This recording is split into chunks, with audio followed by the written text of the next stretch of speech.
تو کیا یہ کس نے بتایا کہ اسی جگہ دعا قبول کی جائے گی اور اس جگہ پہ جا کے دعا کیوں کی جائے، جبکہ وہ تو ہر جگہ سنتا ہے۔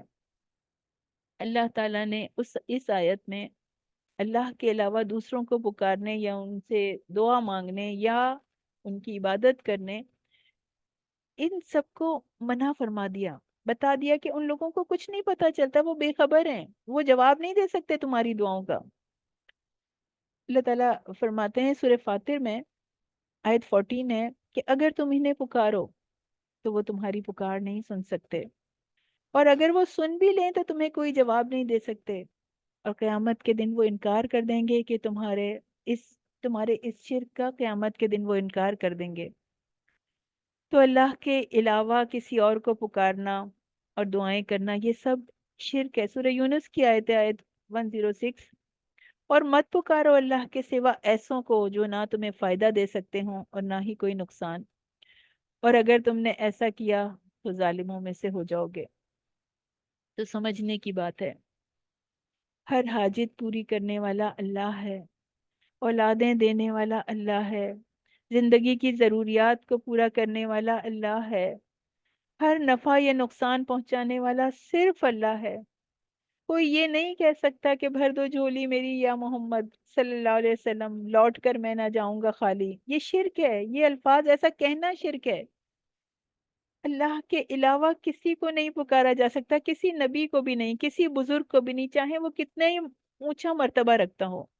یا یہ نہیں کہہ سکتا کہ بری بری امام بری میری کھوٹی قسمت کر دو ہری۔ یہ بالکل کامن جملے ہیں نا جو کہے جاتے ہیں بار بار۔ قسمتیں سنوارنے کی طاقت تو صرف اس کے پاس ہے۔ مومن تو ہر حال میں اللہ پر توکل کرنے والا ہوتا ہے، اس کا یقین ہوتا ہے کہ جو کچھ اللہ نے میرے لیے لکھ دیا وہی ملے گا۔ تو اللہ تعالیٰ فرماتے ہیں سورہ توبہ آیت 51 ہے، کہہ دو کہ نہیں پہنچے گا ہمیں کوئی نقصان مگر جو لکھ دیا اللہ نے ہمارے لیے، اور مومن تو اللہ پر توکل کرتے ہیں۔ اس کائنات میں کوئی بھی ایسا نہیں ہے کہ اللہ تعالیٰ کے لکھے کو رد کر سکے، اور نہ ہی کوئی ایسا ہے کہ اللہ کے لکھے سے بچا سکے، تو کوئی نہیں بچا سکتا۔ پوری کائنات کی مخلوق کو اللہ تعالیٰ نے بنایا ہے، وہ صبح شام اللہ کی تسبیح بیان کرتی ہے۔ جب کسی کو کوئی تکلیف ہوتی ہے تو وہ اللہ ہی کو پکارتا ہے، اور اللہ ہی اس کی پکار سنتا ہے، اللہ ہی اس کی مشکل کو دور کرتا ہے۔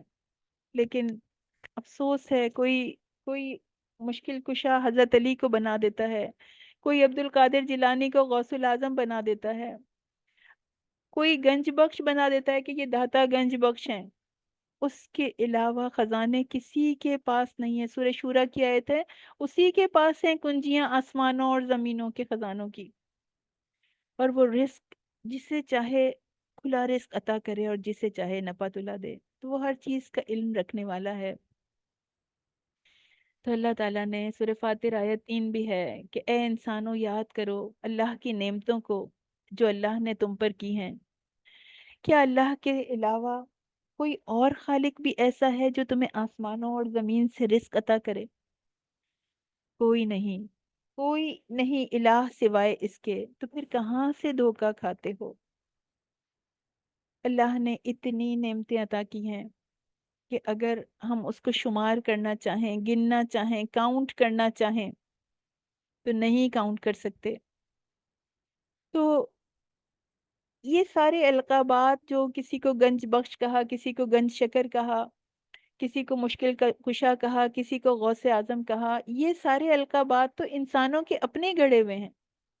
اللہ تعالیٰ نے قرآن اور حدیث میں کسی کو بھی ایسے اختیارات کا حامل نہیں بنایا۔